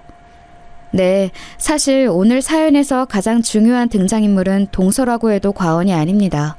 자식 얘기를 할 것처럼 이야기를 시작하더니 뜬금없이 웬 동서가 가장 중요한 등장인물이냐고요? 이제부터 그 이야기가 어떻게 연결되는지 잘 한번 들어보세요. 동서라는 인간에 대해서 이야기하려면 먼저 서방님 이야기를 해야 해요. 그 전에 동서가 낳고서는 기고만장한 그 금쪽 같은 아예요? 일단은 서방님이랑 속도 위반으로 생긴 아이라 뭐가 그렇게 당당한지 웃기지도 않고요. 그래요. 요새 뭐 속도 위반은 흉도 아니라지만 동서의 평소의 행실을 알면 여러분 모두 그럴 만한 인간이구나 하고 고개를 끄덕이게 되실 겁니다. 일단 말썽꾸러기 도련님 이야기 먼저 하겠습니다. 왜 말썽꾸러기인지는 듣다 보면 알게 되실 거예요. 전문 댄서였던 도련님은 그동안 저희 부부 집에 얹혀 살면서 허구한 날 새벽 늦게 들어오기 일쑤고 저희가 제발 집이 좁고 새벽에 시끄러우니 누구 좀 데려오지 말라고 해도 쉬지 않고 여자를 데려왔습니다. 당연히 데려올 때마다 여자는 바뀌어 있었고요. 들어오자마자 자기 방문을 닫고 들어가서는 데려온 여자랑 무얼 하는지 알 수는 없지만 저는 항상 도련님이 알 수 없는 여자를 데려온 그 다음 날이 제일 싫었습니다. 데려오는 여자들이 하나같이 양아치 같고 염치 없는 것들 뿐이었거든요. 한 번은 이런 일도 있었습니다. 다음날 아침에 제가 빨래를 하려고 빨래통을 뒤적이고 있었는데 갑자기 빨래통에 여자 속옷을 누가 툭 던지면서 언니 이것도 좀 빨아줘요 하는 거예요. 제가 깜짝 놀라서 고개를 들어서 보니 온몸에 문신을 치렁치렁 뒤감은 기집애 하나가 발가벗고서는 자기 속옷을 제게 던진 거였어요. 그러더니 룰루랄라 콧노래를 부르면서 화장실로 가서는 1시간이 넘게 샤워를 하지 않겠어요? 그러고 있자니 도련님이 뒤늦게 끙 기지개를 켜고 일어나서는 형수님 밥 좀 줘요 하면서 하품을 쩍 하고 배를 북북 긁으면서 식탁에 기어나와 앉는 것이었습니다. 도련님의 뻔뻔한 태도야 맨날 보던 것이지만 데려오는 여자들도 어쩜 그렇게 개념이 없는지 한숨밖에 안 나왔습니다. 또 하나 이야기해 볼까요? 여느 때처럼 새벽녘에 귀가한 도련님과 도련님이 데려온 또 다른 여자가 휩쓸고 간 자리를 오전에 청소하던 중이었습니다. 도련님의 방 안에는 소주병과 맥주캔, 널브러진 과자 봉지들로 난장판이었습니다. 한숨 푹푹 쉬면서 그것들을 치우고 나서 다음으로 화장실을 청소하러 들어갔습니다. 변기 뚜껑이 닫혀있길래 뚜껑을 열었더니 변기 물이 거의 끝까지 차올라서 흘러넘칠 듯 찰랑거리고 있는 게 아니겠어요? 변기가 막혔구나 하고 뚜러뻥으로 열심히 눌러보았지만 좀처럼 뚫리지를 않았습니다. 그 와중에 꽉 찬 변기물이 움직이면서 바닥에 떨어져서 튀는데 정말 불쾌하기 짝이 없었습니다. 도저히 안 되겠다 싶어서 고무장갑을 끼고 변기 구멍에 손을 넣어봤더니 무언가 큰 덩어리가 하나 잡히더군요. 낑낑거리면서 그것을 겨우 빼고 보니 세상에 피 묻은 생리대지 뭐예요? 제가 생리대를 거기다 버릴 일은 없으니 누구겠어요? 다름 아닌 어젯밤 도련님이 데려온 기집애가 한 짓이겠지요. 데려오는 여자들만 달랐을 뿐 그 여자들의 무례함과 도련님의 뻔뻔함은 항상 이런 식으로 비슷하게 반복되었고 주중에는 지방에서 일을 하느라 자리를 비우는 남편 때문에 도련님의 이런 행동은 통제가 되질 않았습니다. 제가 무슨 식모도 아니고 청소부도 아니고 도를 넘는 도련님과 도련님이 데려오는 기집애들의 태도에 저는 너무 열이 받아서 남편한테 네 동생 좀 어떻게 하라고 불만을 터뜨렸습니다. 나 더 이상 네 동생이란 인간이랑 같이 못 사니까 당장 내쫓아. 아니 여보 또 왜 그래? 준영이가 또 말썽 부렸구나. 그치? 다 알면서 뭘 물어? 도련님도 도련님인데 그 맨날 데리고 오는 기집애들이 개념을 어찌나 밥 말아먹었는지 당신도 보면 나랑 똑같은 생각했을 거야. 아이고 여보가 좀 이해해줘. 아버지 여의고 아들처럼 키운 동생이야. 내가 안 돌보면 누가 돌보겠어. 그 자식 장가 갈 때까지만이라도 우리가 조금만 참자. 응? 우리? 당신은 평일에 지방에 가 있으니까 결국 당신 동생 더러운 뒤치다거리는 내가 다 하잖아. 그래놓고 우리? 왜 나만 이 짐을 다 짊어져야 하는 건데? 미안해 여보. 내가 미안해. 조만간 내가 서울에 새로 일자리 구하니까 그렇게 되면 그 자식도 마음대로 못 굴 거야. 조금만 참아줘 제발. 그리고 결혼을 하기는 한데 장가를 가긴 가는 거냐고. 저렇게 지 맘대로 사는 인간이 결혼하는 걸 본 적이 없어 내가. 알았어. 준혁이가 결혼을 하든 안 하든 내년부터는 나가서 살라고 얘기해 볼 테니까 그만 화 풀어. 내년부터는 도련님을 내보내겠다는 말에 간신히 화가 누그러들어 그날의 대화는 마무리가 되었습니다만 의외로 그런 도련님이 저희 집에서 나가는 날은 예상보다 빨리 찾아왔습니다. 어느 날인가 불쑥 결혼을 하겠다고 하면서 저희 부부에게 새색시를 소개하고 싶다고 했습니다. 저희 부부는 모두 깜짝 놀랐습니다. 자유로운 영혼 그 자체인 도련님이 결혼을 하다니 무엇보다 이제 이 집에서 나가게 되다니 저는 겉으로는 티를 안 냈지만 속으로는 쾌재를 불렀습니다. 엄마한테 소개하기 전에 먼저 형이랑 형수님한테 소개하고 싶어. 형수님은 집에 한번 보신 적 있을 거예요. 아무튼 이번 주말에 인사 온다니까 예쁘게 좀 봐줘. 도련님의 그 말을 듣는 게 좀 느낌이 쌓였습니다. 제가 전에 본 적이 있다고 한다면 분명히 집에 데려온 여자들 중 한 명일 텐데 그 중에 제 마음에 드는 사람은 단 한 명도 없었거든요. 그리고 제 불길한 예감을 적중을 하고야 말았습니다. 약속한 식사 장소에 저희 부부와 도련님이 먼저 도착해 있었는데 도련님의 색시될 사람이 뒤늦게 나타났습니다. 안녕하세요. 조수진이라고 해요. 어머 언니! 안녕하세요. 저희 구면이죠. 세상에나 도련님이 결혼할 사람, 그러니까 제 동서 될 사람은 바로 그 발가벗은 채로 제게 자기 속옷을 빨아달라며 툭 던지던 온몸에 문신을 치렁치렁 감은 싸가지 없는 기집애였습니다. 아, 네. 안녕하세요. 그날 빨래 고마웠어요, 언니. 빨래 엄청 잘하시던데요? 앞으로도 자주 해주실 거죠? 여러분은 초면에 손윗동서에게 앞으로 빨래 자주 해달라는 부탁을 하는 사람을 보신 적이 있나요? 거짓말 같다고요? 거짓말 하나도 안 보탠 100% 실화입니다. 제가 너무 기가 막혀서 어버버하고 있으니까 도련님이 도와준 잡시고 한마디 거들었습니다. 아, 형수님, 이 사람이 애교가 참 많죠? 아닌 게 아니라 이 사람이 홀몸이 아니라서 그래요. 그러니까 이런 장난은 너그럽게 넘어가 주세요. 홀몸이 아니라고? 그러면 지금 제주씨 될 사람이 임신을 했다는 거야, 지금? 응, 형. 내가 왜 결혼을 결심했겠어. 아기 아니었으면 나는 평생 결혼 안 했을 거야. 근데 운명이란 게 있나 봐. 이렇게 수진이가 내 아기를 임신하게 될 줄 누가 알았겠어. 내가 이제 아빠가 된다고, 형. 도련님은 싱글벙글 신나서 임신 사실을 얘기했습니다. 하지만 저는 도련님의 평소 행실과 동서될 사람의 안 좋은 첫인상 때문에 두 사람의 혼전 임신이 좋게만 보이지는 않았습니다. 하지만 어쨌거나 새로운 생명의 탄생이 예견되어 있었기에 두 사람의 결혼식은 급속도로 진행되었고 그렇게 얼마 지나지 않아 아기가 태어나게 되면서 형인 저희 부부보다 동생네 부부가 먼저 아이를 가지게 되었습니다. 그리고 그것은 결혼하고서도 아기를 오랫동안 가지지 못하는 제게 큰 자격지심으로 작용하게 되었습니다. 서두에 말씀드린 것처럼 시어머니의 잔소리와 동서의 비아냥거림을 동시에 견뎌야 했으니까요. 저는 무엇보다 제가 가장 싫어하는 부류의 인간이 제가 가장 갖고 싶은 것을 가지고 있다는 사실이 너무 괴로웠습니다. 가장 싫어하는 부류의 인간이란 예의라곤 찾아볼 수 없는 누가 봐도 결혼 전에 양아치처럼 살던 동서이고 가장 갖고 싶은 것은 다름 아닌 아기였습니다. 그렇게 갖고 싶었지만 저는 못 가진 아기를 제가 가장 싫어하는 인간이 가지고서 저렇게 으스대니 제 속이 남아날 리가 없었지요. 그런데 하늘이 저의 간절함을 알았는지 여러 번의 인공수정 시도 끝에 모든 것을 포기하고 있을 무렵 정기검진차 들렀던 산부인과에서 저는 놀라운 소식을 듣게 되었습니다. 축하드립니다. 임신이에요. 쌍둥이에요.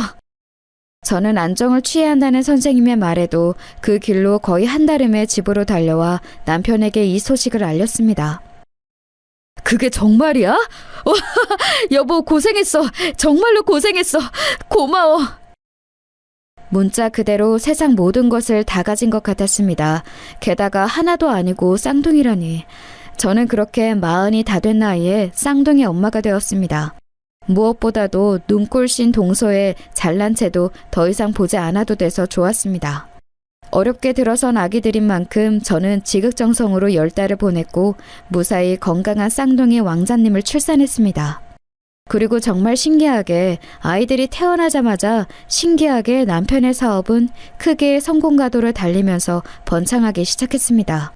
사세는 점점 확장해서 해외에까지 진출했고 남편은 이참에 본격적으로 해외에서 사업을 시작해보겠다며 저희를 모두 데리고 싱가포르로 이주를 했습니다. 듣기 싫은 시어머니 잔소리와 보기 싫은 동서를 안 보고 살아도 되니 금상첨화였습니다. 거기서 아이들이 초등학교 졸업할 때까지 살았는데 그때가 저희 가족의 황금기가 아니었나 싶습니다. 지금도 가끔은 남편과 함께 아이들을 데리고 싱가포르에서 살았던 그 시절이 너무너무 그립습니다. 영원토록 거기 살면서 호의호식하면서 살았다면 참 좋았을 텐데 안타깝게도 아이들이 초등학교를 졸업할 무렵 남편의 사업은 급격히 기울기 시작했습니다. 우후죽순으로 생겨난 경제업체들이 발빠르게 시장을 장악해 나갔고 남편은 그 와중에 무리하게 사업을 확장하던 것이 잘못되어 큰 빚을 떠안고 싱가포르에서의 사업을 정리해야 했습니다. 그렇게 귀국한 한국은 저희가 떠날 때와는 많이 달랐습니다. 눈부시게 발전을 했지만 그 안에 큰 빈부격차가 있었고 떠날 때 부의 정점에 서 있던 저희는 돌아왔을 때는 그 큰 빈부격차 속에서 이번에는 빈의 정점에 선 채 살아야 했습니다. 남편은 결국 파산 신청을 했고 신용카드 하나 제대로 못 만드는 신세가 되었습니다. 곧 중학교에 들어갈 아이들을 위해 새벽이면 인력시장에 나가서 막노동을 했습니다. 저도 결혼 전에 하던 일을 다시 하려고 알아보았으나 오랫동안 경력이 단절되어서 써주는 곳이 없었습니다. 급기야는 친언니가 하는 식당에 나가 일을 도와주며 근근히 생활비를 받아서 썼습니다. 무엇보다 아이들이 급격히 달라진 환경에 적응을 힘들어했습니다. 싱가포르에 있을 때는 넓은 집에 늘 기사 아저씨가 어딜 가도 차로 태워다 주던 환경에서 방 하나 딸린 좁은 집에서 내 식구가 살면서 가파르게 언덕진 골목길을 매일 걸어서 왔다 갔다 해야 했으니까요. 아이들이 딱 사춘기가 될 예민한 나이에 그런 환경을 제공해 줄 수밖에 없는 상황이 너무 미안했습니다. 아이들 교복 사줄 돈과 새로운 책가방 사줄 돈 정도가 수중에 있다는 사실에 감지덕지할 정도였습니다. 저희의 가정 상황이 이렇게 안 좋게 돌아갈 때쯤 동선에는 마치 약 올리기라도 하듯이 일이 더 잘 풀리기 시작했습니다. 서방님은 결혼과 동시에 댄서 일을 은퇴하고 댄스 입시학원을 차렸는데 학생들을 좋은 대학에 몇 번 보내더니 점점 입소문이 나서 학원은 점점 커졌고 그 이후 방송을 몇 번 타더니 이전과는 상상할 수 없을 정도로 규모가 커지고 중국에까지 진출을 해서 학원 법인까지 설립을 하게 되었습니다. 동서는 사모님 소리 들으면서 떵떵거리면서 살게 됐고요. 왜 약올리기라도 하듯이라는 표현을 썼냐면 동서의 기고만장이 하늘을 찌르기 시작했거든요. 그때는 저희 가족이 싱가포르에서 귀국하고 사태를 겨우 수습한 뒤 처음 맞는 설 명절이었습니다. 그동안 저희가 해외에서 사느라 온 시댁 식구가 모이는 것은 10몇 년 만에 처음 모이는 자리였습니다. 아이들도 거의 처음으로 할머니와 작은아버지, 작은어머니를 만나는 자리였죠. 저도 조카 준영이는 아기 때 잠깐 보고 이번에 처음 보는 것이었는데 중학교 3학년이 되는 조카 준영이는 서방님과는 다르게 큰 덩치와 험상궂은 인상에 풍채 좋은 학생으로 자라 있었습니다. 오랜만에 마주한 서방님네 가족과 어색한 인사를 나누는데 시어머니가 들어오시면서 한 말씀 하셨습니다. 돈 번다고 해외 나가서 코빼기도 안 비추더니 결국에는 쫄딱 망해서 이렇게 초라하게 돌아온 게냐? 그러게 사람이 분수에 맞게 살아야지 왜 그런 욕심을 부려가지고는. 항상 직설적으로 말씀을 기분 나쁘게 하시는 시어머니를 그동안 안 보고 살아서 좋았는데 시어머니 말대로 쫄딱 망해 돌아와서 시어머니의 기분 나쁜 독설까지 들어야 하니 정말 짜증이 났습니다. 하지만 언제나 그랬듯 핀잔하는 시어머니보다 말리는 척 은근슬쩍 매기는 동서가 더 얄미웠습니다. 아, 어머니, 서방님네가 뭐 일부러 그랬겠어요. 그런 욕심은 누구나 살면서 한 번씩 부려보는 거죠. 물론 우리 그이처럼 욕심을 부려서 그것을 성취하느냐 못하느냐의 차이만 있을 뿐이죠. 동서, 지금 그거 우리 들으라고 하는 말이야? 어머마, 아니요. 저는 그냥 형님네가 안타까워서요. 그리고 도영이, 도준이 이제 중학교 들어가는데 상황이 이렇게 됐으니까 아이들이 얼마나 힘들겠어요. 도영이, 도준아, 언제든지 맛있는 거 먹고 싶으면 이 작은 엄마한테 전화해. 알겠지? 아참, 너희 요번에 세광중 입학한다며? 잘됐다. 여기 준영이 형도 같은 학교야. 이제 3학년. 준영이 너 여기 사촌 동생들 학교에서 만나면 잘 챙겨줘. 알았지? 딱 이 문장만 들으면 조카들 걱정하는 정상적인 작은 어머니 같지만 뒤이어 나오는 말은 여전히 과시욕이 넘치는 변함없는 재수없는 동서의 모습 그대로였습니다. 아, 그리고 형님, 제가 여기 가방이랑 옷가지들 좀 여기 챙겨왔는데 이거 형님 하세요. 제가 정말 아끼는 것들인데 특별히 형님을 위해서 준비했다고요. 겉으로는 저를 챙겨주는 척하지만 누가 봐도 자기가 질려서 더 이상 안 들고 다니는 물건을 저에게 버리려고 가져온 것들이었습니다. 형님, 이거 엄청 비싼 명품이에요. 어쩌면 평생 가도 구경도 못할 최고급 브랜드라고요. 형님네 사정 어렵다는 얘기 듣고 제가 특별히 골라온 거예요. 잘 쓰세요. 됐어, 동서. 나 이런 거 들고 다닐 시간적 여유도 없어. 그러니 도로 가져가. 에이, 형님. 혹시 자존심 상해서 그러시는 거 아니죠? 이런 거 받는 거 부끄러운 거 아니에요. 막말로 당근 마켓에만 팔아도 형님네 몇 달 생활비는 나올걸요? 저는 그 말에 너무 화가 나서 모두가 모인 자리에서 폭발했습니다. 뭐야? 동서 지금 우리 거지 취급하는 거야? 어머, 무슨 말씀을 그렇게 섭섭하게 하세요, 형님. 참나, 도와줘도 왜 난리람? 도와줘? 도와줘? 딱 봐도 네가 쓰다가 질린 물건 나한테 버리는 거 내가 모를 줄 알아? 어머머, 세상에, 어이없어. 니라뇨? 아무리 그래도 애들 앞에서 예의는 지켜주세요, 형님. 아이고, 그만들 하거라. 지금 시애미 앞에서 이게 무슨 짓들이냐?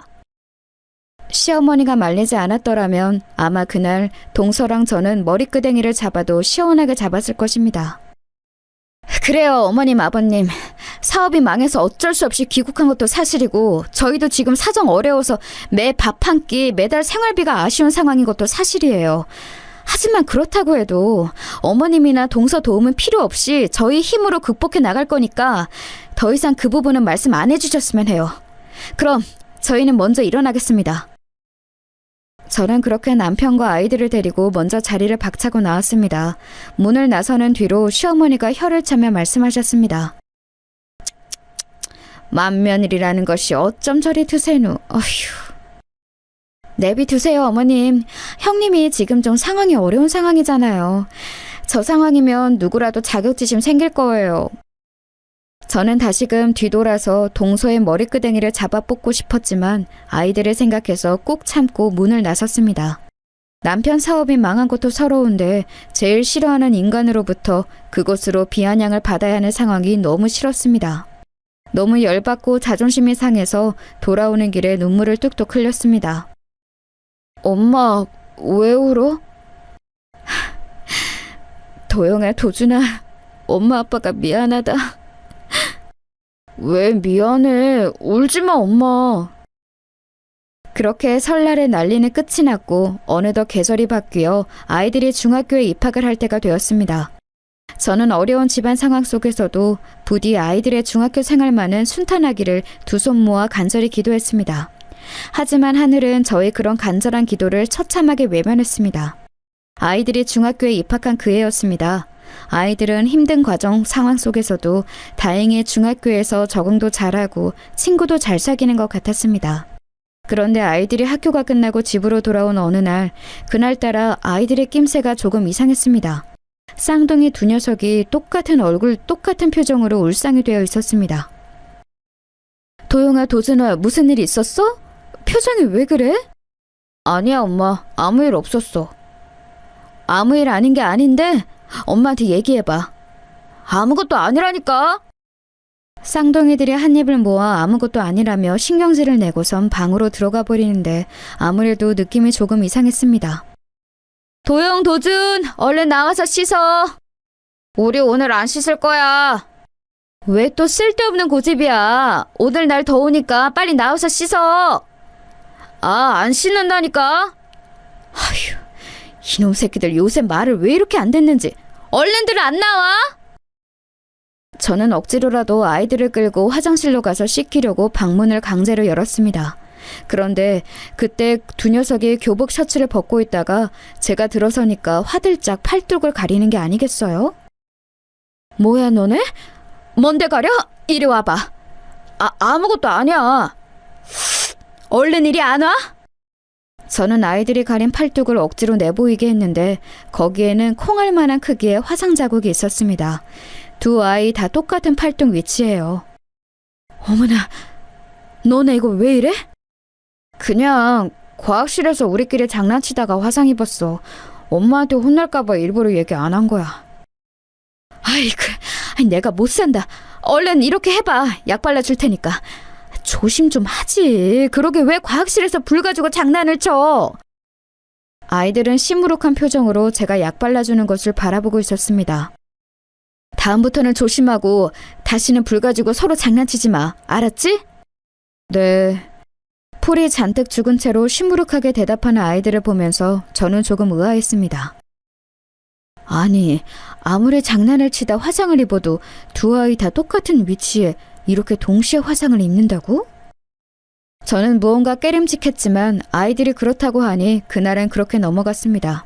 그런데 며칠이 지나지 않았을 때쯤 아이들의 수상한 행동은 한 번 더 계속되었습니다. 그날도 역시 방과 후에 집에 들어와서는 저랑 얼굴도 마주치지 않고 두 아이 다 방문을 쾅 닫고 안으로 들어갔습니다. 이 녀석들, 다녀왔으면 다녀왔습니다 하고 인사를 해야지. 빨리 다시 안 나와? 몰라요. 저희 그냥 내비두세요. 뭐야? 이 녀석들 정말 한번 혼날래? 저는 다시금 아이들의 방문을 다시 열었는데 아이들의 행색에 깜짝 놀랄 수밖에 없었습니다. 에그머니나, 너네 얼굴이 왜 이래? 옷은 또 왜 다 찢어졌고? 아이들의 교복은 찢어져서 만신창이가 되어 있었고 눈탱이는 밤탱이가 되고 입술은 터져 있었습니다. 이게 어떻게 된 거니? 그냥 저희끼리 싸웠어요. 별거 아니에요. 싸우긴 뭘 싸워? 너네 잘하면서 한 번도 안 싸웠잖아. 얼른 사실대로 얘기 안 해? 그게...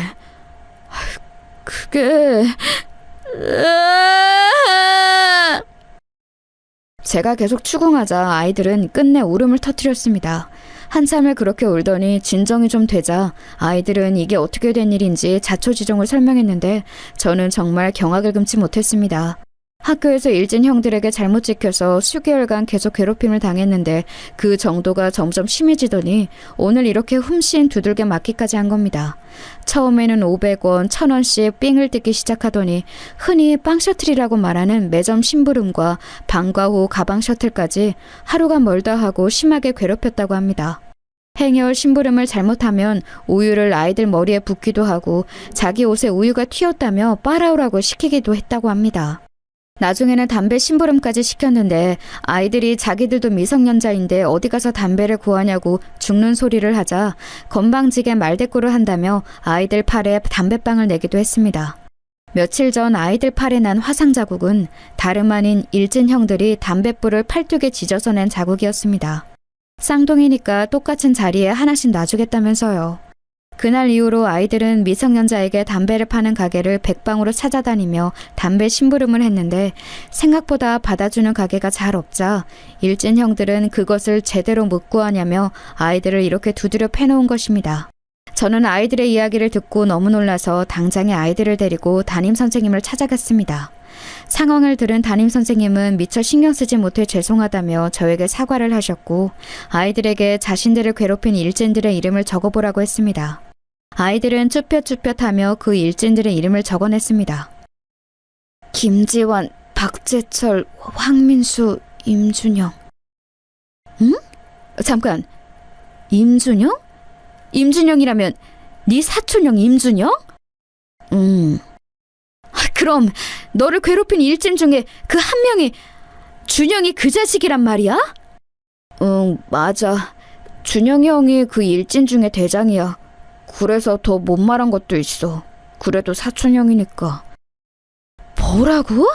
그럴수록 더 얘기를 했어야지.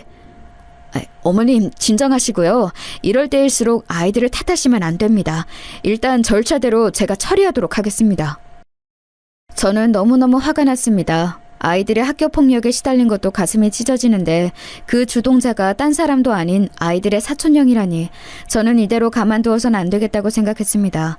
그 길로 집에 돌아와 동서에게 전화를 걸었습니다. 여보세요? 이봐 동서, 준영이가 학교에서 일진인 거 알고 있었어? 그리고 일진이랍시고 우리 도영이 도준이를 심하게 괴롭혔다네? 네? 에이, 어디서 헛소문 들이신 거 아니에요? 우리 준영이가 얼마나 착한 앤데요. 벌써 증거 다 모아서 애들 담임선생님께 제출했어. 우리 이번 일 그냥 안 넘어간다? 기다리고 있어. 뭐라고요? 아니, 형님! 동서에게 그렇게 선전포고를 하고 며칠 뒤 담임선생님으로부터 학교폭력위원회가 열린다는 안내 전화를 받았습니다. 언제까지 아이들과 함께 학교에 오면 된다고 하셨습니다. 저희는 절대 선처를 안 해줄 생각을 가지고 그 자리에 참석했습니다. 가해자 학부모들도 역시 자리를 했습니다. 거기에는 당연히 동서도 있었고요. 안녕하세요. 저는 이번 학교폭력위원회 위원장을 맡은 학생부장 쥐황교입니다. 먼저 이런 일로 학부모님들을 뵙게 되어 굉장히 유감스럽게 생각하게 됩니다. 전해주신 신고 내용은 꼼꼼히 잘 살펴보았습니다. 임준혁 학생의 주도로 준혁 학생의 친한 친구 몇 명과 함께 임도영, 임도준 학생을 괴롭힌 사실은 분명하게 입증이 되었습니다. 그런데 왜 그러세요, 위원장님?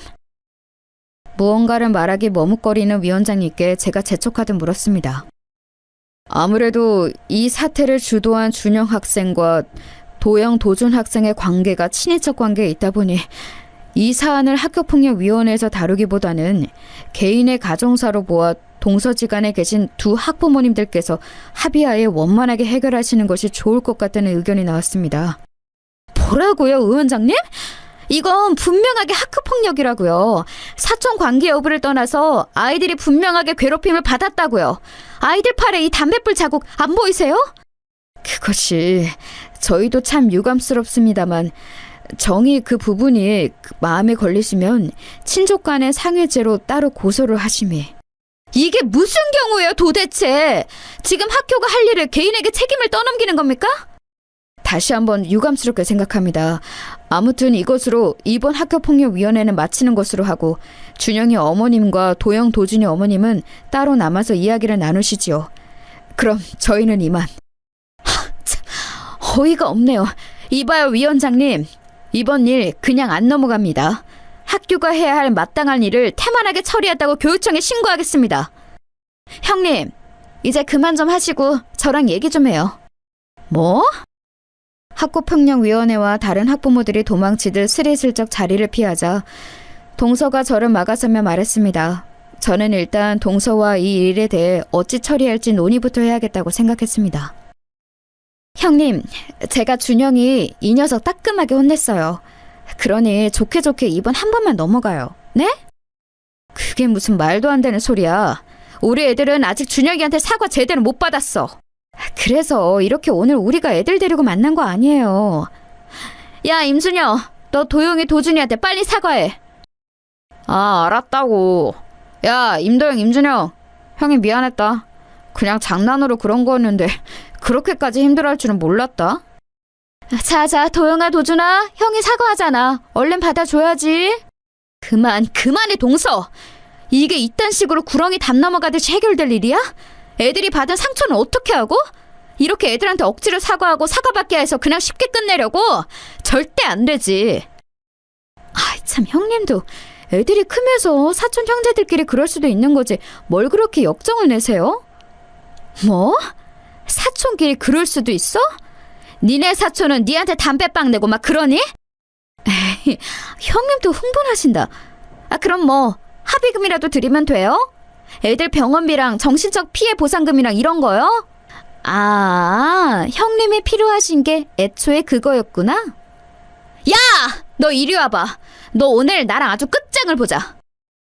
저를 마치 애들 이용해서 합의금 뜯어내려고 혈안이 된 사람 취급하는 동서의 말에 너무 화가 나서 저는 이성을 잃고 동서에게 달려들었는데 저희 아이들이 말리고 나섰습니다. 아이고 엄마, 그만해. 형이 사과했으니까 우린 됐어. 그만하고 가자 얼른. 그만하긴 뭘 그만해. 엄마, 이대로는 그냥 못 넘어가. 얼른 이거 안 놔? 저희가 그렇게 실갱이를 하고 있는데 준영이 이 녀석이 한쪽 구석에서 그것을 보며 웃는 것 아니겠어요? 웃어? 야, 임준영, 너 지금 웃음이 나와? 그놈아, 미안하다잖아요. 사과를 안 한 것도 아니고 쟤들도 괜찮다는데 이제 그만 좀 해요. 엄마가 돈도 준다잖아요. 저는 그 말에 정말 눈이 뒤집혀 버렸습니다. 야, 너 이 새끼 일로 와! 저는 그대로 조카 녀석에게 달려들어 머리털을 쥐어뜯으며 말했습니다. 이 싸가지 없는 새끼! 뭐가 어쩌고 어째! 아이고, 큰엄마가 조카 잡네! 아이고, 엄마! 동네 사람들! 조카 녀석은 제게 머리털이 붙잡힌 채로 뻔뻔하게 연기하면서 피해자인 척을 했습니다. 아이들과 동서가 달려들어 저를 가까스로 그 녀석에게서 떼어놓았습니다. 밖에서 대기하던 학폭위원회 위원들과 학부모들이 그 난리가 나자 다시 교실로 들어와 그 광경을 보면서 놀랐습니다. 제 손에는 한 움큼 뽑힌 조카 녀석의 머리카락이 들려 있었습니다. 조카 녀석은 더더욱 크게 연기를 하며 소리를 질렀습니다. 선생님! 저 아줌마가 저 때렸어요! 저 보세요! 머리털이 이만큼 뽑혔어요! 제가 널브러진 채로 씩씩거리고 있자 위원장 선생님이 다가와서 한쪽으로 저를 부르며 말했습니다. 저 어머님, 이러시면 문제가 더 커집니다. 오히려 준영 학생 측에서 폭행죄로 걸고 넘어질 수도 있어요. 그 얘기를 듣는데 아차 싶었습니다. 제가 제 화를 못 이겨 저쪽에서 유리한 빌미를 제공했구나 생각이 들었습니다. 자자자, 아이들도 서로 사과를 했다고 하니 오늘 위원회는 이렇게 마무리 짓는 걸로 하시죠. 위원장 선생님이 얼른 사태를 수습했고 그날 위원회는 그렇게 찝찝한 채로 끝이 났습니다. 당연히 동서와 제 사이는 그 이후로 더욱 원수가 됐고요. 저는 너무 화가 났습니다. 아이들이 그런 큰일을 당했는데 아이들을 위해서 아무 일도 해줄 수 없을 뿐더러 제 실수로 조카 녀석을 처벌할 기회도 날려버렸으니까요. 그렇게 아이들은 학교폭력에 대한 상처를 제대로 수습하지도 못한 채 사건은 일단락되었습니다. 저는 혹시나 조카가 아이들에게 다시금 해코지를 할까봐 불안한 마음에 아이들을 다른 학교로 전학을 시켰습니다. 그렇게 몇 달이 지나고 추석이 다가왔습니다. 저희 간에 있었던 일을 전해들은 시어머니는 저와 동서가 화해를 했으면 하신다면서 저희를 명절을 빈매로 한자리로 모이게 했습니다.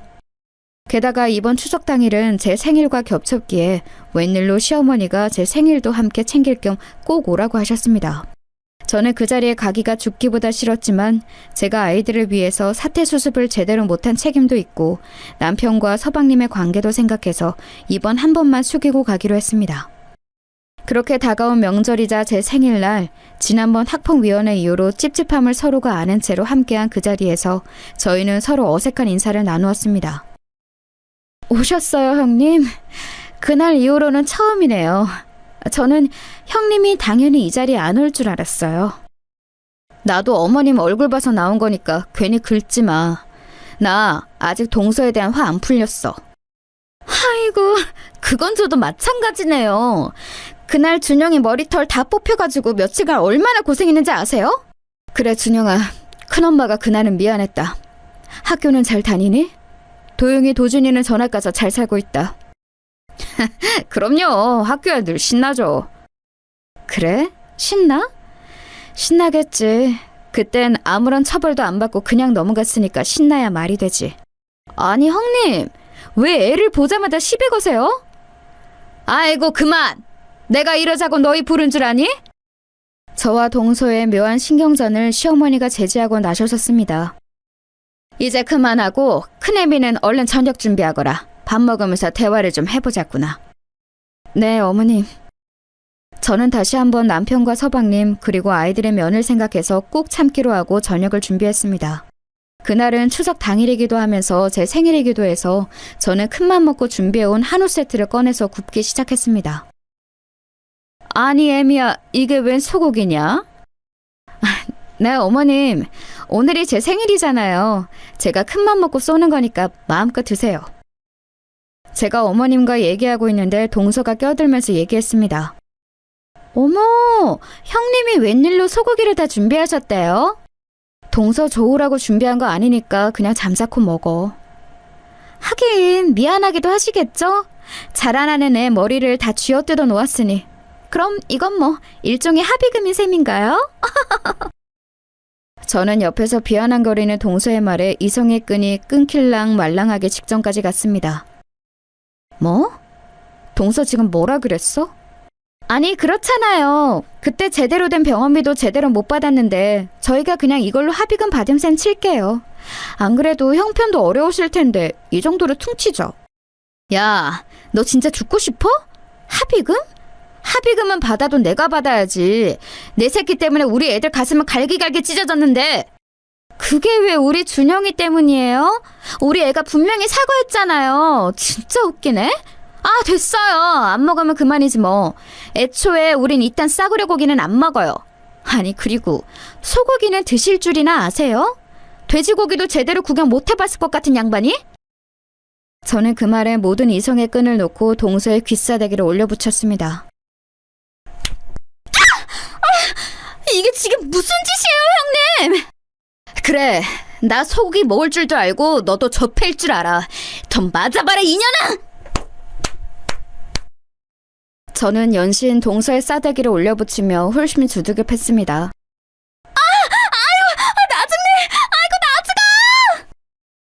여보, 왜 이래? 엄마, 그만해! 저의 느닷없는 폭주에 가족 모두가 달려들어 저를 말렸고 그 상황을 지켜보던 서방님의 화가 머리끝까지 치밀어 올랐는지 제게 크게 화를 냈습니다.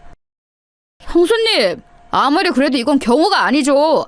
안 그래도 준영이 녀석이 사과드리려고 오늘 뵙자고 한 건데 왜 애꿎은 애엄마한테 이렇게 폭력을 행사하시는 겁니까? 저 이 일 그냥 안 넘어갑니다. 저는 잠시 화를 가라앉히고 서방님에게 차분히 말했습니다. 서방님, 이 멍청한 서방님아, 임지석! 내가 너 뜬금없이 결혼한다고 할 때부터 뭔가 이상했어. 넌 왜 그렇게 멍청하냐? 뭐라고요? 형수님 지금 무례하게 그게 무슨 말씀이세요? 저는 품 안에 있던 종이를 꺼내어 서방님에게 툭 던져봤습니다. 눈이 있으면 읽어봐, 이 멍청한 놈아. 이게 뭔데요? 서방님은 저의 단호한 태도에 놀라며 그 종이를 꺼내서 집어들더니 읽기 시작했습니다. 친자 확인서? 의뢰받은 임준영이 임지석의 친자일 확률 0.001%? 이게 뭐예요, 형수님? 뭐긴 뭐야, 이 멍청한 인간아. 준영이 저 새끼가 네 친아들이 아니라고. 뭐라고요? 서방님은 그 자리에서 놀라서 풀썩 주저앉았습니다. 여보, 이게 어떻게 된 일이야? 동선의 그 상황을 보고선 아연실색한 얼굴로 한마디도 이어나가지 못했습니다. 여러분도 지금 이게 어떻게 된 상황인지 궁금하시죠? 네, 맞습니다. 저희 아이들을 괴롭혔던 조카 준영이 녀석은 말 그대로 서방님의 친자가 아니고요. 서방님은 동서에게 속아 사기 결혼을 한 것입니다. 어떻게 제가 그 사실을 밝혀냈냐고요? 제가 왜 동서로부터 받을 보상도 포기하면서 준영이 녀석에게 달려들어 머리털을 한 움큼 뽑았을까요? 네, 저는 오랜 싱가포르 생활을 마치고 귀국을 해서 명절 모임에서 준영이를 보았을 때부터 무언가 이상한 촉이 왔습니다. 서방님은 덩치도 작고 얼굴도 얄쌍하게 생긴 기생오라비상인데 그 아들이라는 준영이 녀석은 인상도 험상궂고 또래에 비해 덩치도 엄청 컸거든요. 거기까지만 해도 그냥 아버지랑 안 닮은 아들인가 보다 할 수 있었을 텐데 저는 아무래도 동서라는 인간의 행실이 바르지 못하다는 것을 겪어서 알고 있었잖아요. 어쩌면 준영이가 서방님의 아이가 아닐 수도 있겠다는 생각이 불현듯 스쳐 지나갔는데 제 이런 날카로운 촉을 꼭 증명할 기회가 좀처럼 보이지 않았죠. 그런데 하필 저희 아이가 서방님의 친자가 아닐지도 모르는 아이한테 학교 폭력을 당했다고 하니 도저히 그냥 넘어갈 수가 없어서 이런 복수극을 기획한 것입니다. 몇 푼 안 되는 합의금 받고 아이들을 억지로 화해시키는 것보다 동서를 완전 나락으로 보내버리는 게 더 효과적이겠다고 판단을 한 것이지요. 준영이의 머리카락은 그렇게 구했고 서방님의 DNA를 구하는 것은 일도 아니었습니다. 남편이 건강검진을 받으면서 가족력 질병검사에 필요해서 그러니 동생에게 혈액 샘플을 좀 뽑아달라고 부탁을 한 것입니다. 말도 안 되는 뻔한 거짓말이었지만 서방님은 형의 부탁이니까 별 의심하지 않고 그렇게 피를 몇 방울 뽑아주었고 제가 그것을 모아 친자 확인을 의뢰했던 것입니다. 남편도 자신의 동생을 위한 일이니 저의 이런 계획에 적극 동참했지요. 결국 그렇게 준영이가 서방님의 친자가 아니란 것이 밝혀지자 집안은 발칵 뒤집혔습니다. 너 이년, 니년이 감히 나한테 어떻게 그렇게 10수년의 시간을 숨기고서. 미안해 여보. 나 그때는 정말 여보 말고 의지할 사람이 아무도 없었어. 정말 미안해. 지소가 그만해. 이제 다 끝났어. 재주씨는 이 길로 준영이랑 이 집안에서 짐 싸서 나가세요. 이혼 소송은 저희가 알아서 마무리할 테니까 다시는 우리 집안에 나타나지 말고요. 얼른 나가세요! 남편은 동서와 준영이를 등 떠밀어 내쫓았고 서방님은 그렇게 망연자실 주저앉아 한참을 울었습니다. 아이들에게 이런 막장 드라마를 실시간으로 보여주어 마음이 편치는 않았지만 그래도 못된 사람들이 통쾌하게 벌을 받는 모습을 꼭 보여주고 싶었습니다. 차후 동서 앞으로 진행될 사기 결혼과 피해 보상에 대한 소송 결과가 또 한 번 아이들에게 정의를 보여주겠죠. 그렇게 첫 만남부터 꼴보기 싫었던 인간말종 동서에 대한 복수극은 잘 마무리가 되었습니다. 나중에 재판에서 밝혀진 내용인데 동서는 준영의 친부가 누구인지도 기억도 안 난다고 합니다. 누구 애인지도 모르는 채로 작정하고 서방님 아이인 것처럼 속여서 결혼한 것이 입증되어 사기죄로 무거운 형사처벌을 받고 피해보상금 또한 막대하게 물어주게 되었다고 합니다. 정말 인간의 탈을 쓰고 어떻게 그런 일을 벌일 수 있는지 모르겠습니다.